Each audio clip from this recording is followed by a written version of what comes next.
안녕하세요. 조용히 회사 다니는 사람입니다. 네, 오늘은 2024년 7월 2일 화요일인데요. 오늘 토요일도 아닌데 주말도 아닌데 네, 제가 결심했던 대로 S&P 500 투자일지 중심으로 제 생각을 이렇게 남겨볼 계획입니다. 제 유튜브 컨텐츠들은 어쨌거나 이 목표 달성률이 100%가 되고 나서 네, 총 2년을 이렇게 100%를 초과한 상태로 유지하는 거, 그거를 목표할 때까지 유튜브로 기록을 남길 거고요. 그게 달성되고 나면은 아마 그때쯤엔 유튜브 컨텐츠가 좀 바뀌지 않을까 싶습니다. 뭐 이제 은퇴 이후의 삶을 살아가는 아마 40대겠죠? 40대 어떤 부부의 일상 이야기, 뭐 여행일 수도 있고요. 뭐 그런 게 될 건데요. 지금 봤을 때는 2030년 언저리는 돼야 되지 않을까. 네, 장기 프로젝트인 거죠. 이번 주 시작한 지 이틀밖에 안 됐는데 좀 이런 생각이 들었습니다. 매일매일 반복되고 있는 제 일상의 희망은 역시 S&P 500을 모아간다는 거겠죠. 벌써 근데 이틀밖에 안 됐는데 전주 대비 0.09% 목표가 이렇게 올라갔습니다. 달성률 올라갔습니다. 이것도 저번 주에 본 건데 계속 저는 이거 보면서 머릿속에 각인을 하려고 합니다. 자주 보게 되실 겁니다. 여러분들도 제 영상 보시면은. 전 어쨌든 현재 제 투자 목표는 현재 가치 기준으로 5억 7천 정도가 되고요. 지금 제 저번 영상을 보니까 이거 5억 7천 가지고 무슨 은퇴를 하냐 뭐 하시는데, 여기 보면은 소득 5분위 소비 지출 있잖아요. 이게 인플레이션에 의해 가지고 지금 이거 통계청에서 분기마다 발표하는 통계 자료를 가지고 산출한 건데요. 이게 계속 올라가요. 물가 오를 때마다. 실제 통계 자료를 바탕으로 하니까. 그래서 이것도 제가 분기마다 업데이트를 해가지고 이걸 반영도 할 거고, S&P 500 스파이 대표적인 ETF죠. 스파이의 연평균 성장률 이것도 반영을 해서 계산할 겁니다. 이런 식으로 1년 지출 나누기 스파이 연평균 성장률 이렇게 하면은 정말 간단히 계산해서 총 5억 7천 중에 연평균 한 10% 정도 수익이 난다고 하면은 1년에 5억 7천 5,700만 원 정도가 생활비로 떨어지는 거고, 여기서 대충 세금 20% 정도를 제하면은 4천만 원대 정도 돈을 쓸 수 있을 거예요.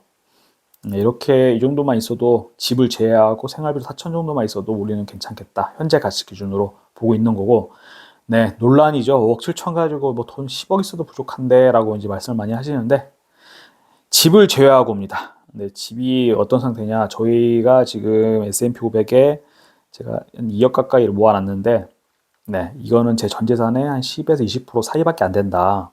나머지는 지금 아파트에 다 묶여 있습니다. 현재 실거래가 기준이고요. 뭐 좀 이제 서울 아파트부터 오른다고 하니까 또 오르고 나면은 뭐 아파트가 또 큰 역할을 해줄 수도 있지 않을까. 그리고 지금은 직장 때문에 아내는 서울로 출퇴근을 하고 저는 판교로 출퇴근하기 때문에 여기 수도권에 살 수밖에 없습니다. 그리고 여기 가까운 데 살아야 되고요. 대중교통 주로 이용하기 때문에. 근데 만약에 회사를 안 다닌다라고 하면은 굳이 이렇게 비싼 아파트에 큰 돈 깔고 앉을 필요가 없으니까 외곽으로 빠지든지 뭐 적당히, 예, 수도권이지만 교통이 그렇게 아주 편할 필요가 없는 곳으로 옮길까도 생각을 하고 있습니다. 그래서 저는 이렇게 점선으로 그려가지고 대충 2030년쯤에 저 목표를 달성한다고 봤을 때 이런 루트는 최소한 따라가야 된다고 보고 있는데, 이 파란색 선이 상회하고 있죠. 그래서 계획 대비 지금 순조롭게 진행이 되고 있다.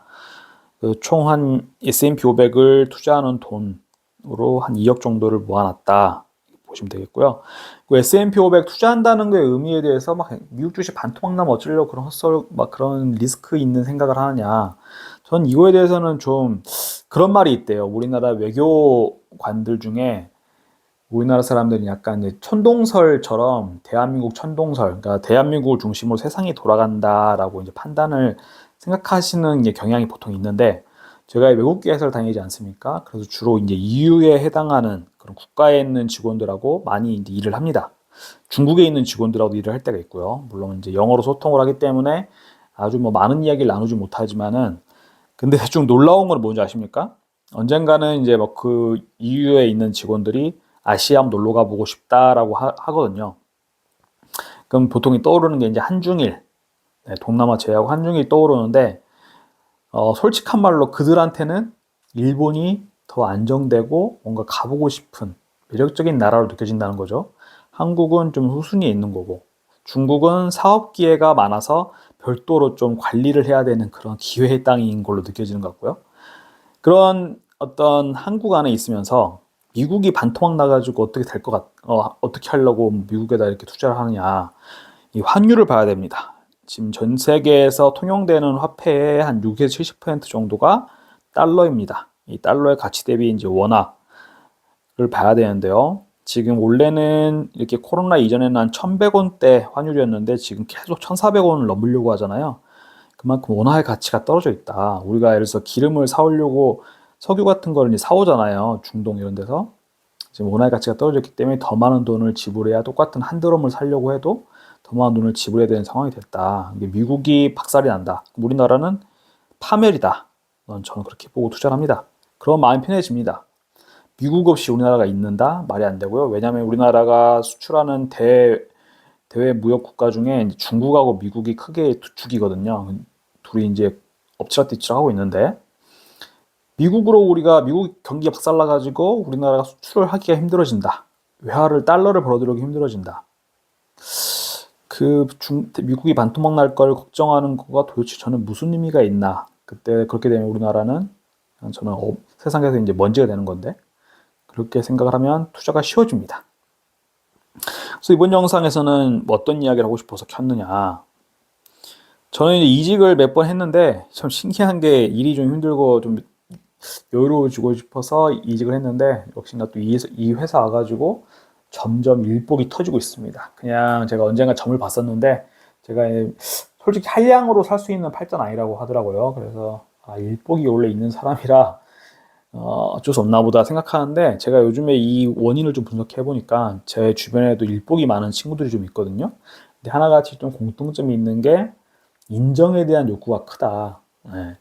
내가 일을 미루고 안 할 수도 있는 뭐 그런 건데 다른 사람이 내가 일한 거에 대해서 뭔가 칭찬해주고 인정해주는 거에 대해서 되게 뿌듯함을 느끼고 나의 존재 이유를 느끼는 그런 것 때문에 일을 막 도맡아 살려고 그러고 회의 시간에 말을 하지 말고 조용히 있어야 되는데 나대는 거죠. 나대가지고 막 아는 체하고 이러면 그 일이 나한테 오고 일이 많아지고 노력을 하는데 쉽지 않습니다. 그냥 원래 태어난 습관이 이제 그렇다 보니까요. 그리고 S&P 500 투자를 제가 이제 본격적으로 2년 연속으로 100% 넘으면 은퇴를 하고야 말겠다. 그런 거를 목표로 세워놓고 하고 있는 이유가 뭐냐면, 제가 계속 와이프랑 이야기를 하고 있는 게 이제 10년 넘게 직장 생활을 하면서 계속 비슷한 패턴이잖아요, 직장인들이. 1년에 이제 내내 방학도 거의 없고, 끼케야 한 15일에서 한 20일 정도 좀 넘는 휴가를 이용해가지고 짧게 여행을 갔다 온다든지, 이제 그런 거잖아요. 주말이 오면은 월요병이 오고 금요일이 되면 주말이 기다려지고 이런 삶을 앞으로도 지금까지 한 13년 살았는데 앞으로도 정년퇴직까지 만약에 다닌다라고 하면은 20년 넘게를 또 그렇게 살아야 됩니다. 뭔가 이 끝이 안 보이는 거예요. 왜냐면 전 이런 게 좋거든요. 수능 고3 때는 힘들어도 막 하루에 막 잠 4-5시간밖에 못 자도 수능만 보고 나면은 대학교 가가지고 뭐 미팅도 하고 소개팅도 하고 방학도 길고 막 자유를 찾을 수 있다던가 이런 희망이 있었으니까 제가 고3을 잘 버틸 수 있었는데 그리고 군대도 갔을 때 이제 육군을 저는 갔거든요. 완전 땅개처럼 이제 군생활을 했었는데 그렇게 2년을 버틸 수 있었던 것도 전역만 하고 나면 누구나 다 가야 되는 건데 전역하고 나면은 나는 이제 자유의 몸이 된다. 어차피 해야 되는 거 끝나는 끝이 있는 어떤 그런 거다. 저는 그래서 목표와 끝이 있는 삶이 좋은데 목표의 끝이 직장 생활의 끝이 너무 길다는 거죠. 방학도 없고요. 너무 답답했습니다. 그래서 어쨌든 5억 7천 모은다는 게 사실 쉬운 목표는 아니라고 봐요. 저희가 뭐 애도 없고 그리고 나름대로 고소득 직업을 가지고 있기 때문에 집을 제외하고 순수 S&P 500으로만 5억 7천을 연간 5천만 원 정도 저축을 할 수 있는 상황이 되니까 이게 5억 7천 달성할 수 있는 가시적인 목표가 되는 거죠. 그래서 여기서 더 욕심을 내기 시작하면 한도 끝도 없죠. 정년까지 최대한 회사 오래 다니면서 돈 많이 벌면서 그 돈 버는 거에 대해서 이제 크게 무게 중심을 두겠다라고 하면 끝까지 다녀야 되는데 모르겠습니다. 저는 그런 삶이 딱히 달갑진 않은 것 같습니다. 저희 투자 원칙을 이렇게 누적해가지고 관리를 할 건데 이번 주에 당연히 뭐 저번 주 대비해가지고 약간의 변동이 있고요. S&P 500이 이렇게 변동이 크지 않은 종목이잖아요. 그래서 추가 원칙이라고 해봐야, 투자 원칙이라고 해봐야 뭐 별 추가된 거 없습니다. 뻔한 거죠. 그냥 S&P 500 투자하는데 뭐 굳이 주식 공부한답시고 까불지 말자. 그냥 회사 일 열심히 하고 운동하고 가족들하고 시간 많이 보내자. 그게 전부입니다. 그리고 다섯 번째, 네, 목표 달성 촉진 방법 결심인데 이것도 누적 관리를 이렇게 하고 있고요. 앞서도 말했다시피 제가 회사 다니면서 일복이 터지고 있기 때문에 네, 회사 다니면서 어쨌든 간 스트레스를 좀 덜 받으려고 노력을 좀 하고, 이거를 벗어날 수 있는 방법을 제가 곰곰이 생각해 보니까 어차피 뭐 일 열심히 하려고 하는 스타일이기 때문에 그나마 이제 다 윈윈이 될 수 있는 거는 아침에 이제 계획을 세워서 오늘 하루 어떤 업무까지 할 것인지를 미리 계획을 하고, 그렇게 회사 생활을 좀 해야겠다.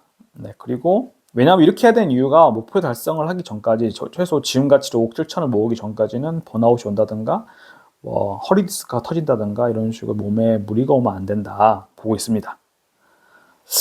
네, 버킷리스트는 네, 이번 주 정신적 여유가 없었던 관계로 추가되지는 않았고요. 당연히 뭐 매매도 하지 않았습니다. 네, 이거 지금 네.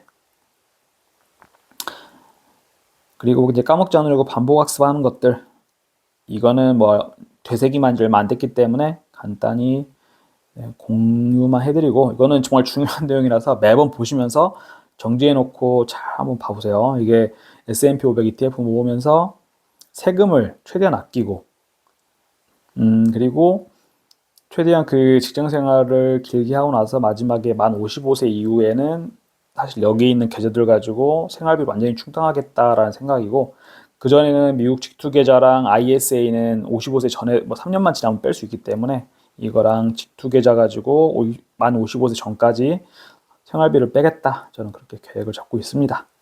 네, 그럼 오늘 영상도 정말 아무렇게나 주절거렸는데 어쨌든 간에 제가 S&P 500 ETF 모으면서 회사 생활에 어떤 희망을 찾고 있다. 그런 이야기를 해봤습니다.